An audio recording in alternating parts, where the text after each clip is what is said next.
Okay, so Torah concept in the New Testament, let rebels to the truth be accursed. Okay, so Paul, he taught in 1 Corinthians 16, verse 22, and Galatians 1, verses 8 through 9, let rebels to truth be accursed. And the Torah contains several passages that emphasize the consequences of rejecting divine truth and rebelling against God's commands. For example, in Deuteronomy 27, verse 26, it says, cursed is anyone who does not uphold the words of this law by carrying them out.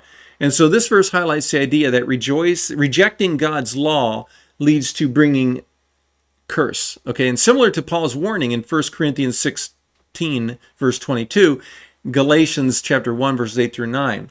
Deuteronomy 28 is another example. Verses 15 to 68 emphasizes or outlines the curses that will come upon Israel if they turn away from God's commands.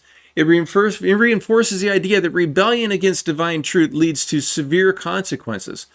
Exodus 32, verse 33 states, whoever has sinned against me, I will blot out of my book. And so this passage demonstrates how rejecting God's truth can lead to exclusion from his covenant, much like Paul's warning of being anathema, of being accursed, according to the New Testament text. In Numbers 16, verse 26 to 33, a very good story on Korath and Datan, Aviram, and their rebellion against God and against the leadership of Moshe. And it's a dramatic example of what happens when one rejects God's truth. And Korah and his followers rebelled against Moshe in God's authority, and they were swallowed up by the earth as a sign of divine judgment. These passages reflect the Torah's strong stance against rebellion and falsehood.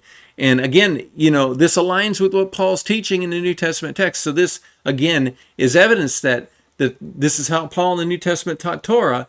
The Torah has not passed away.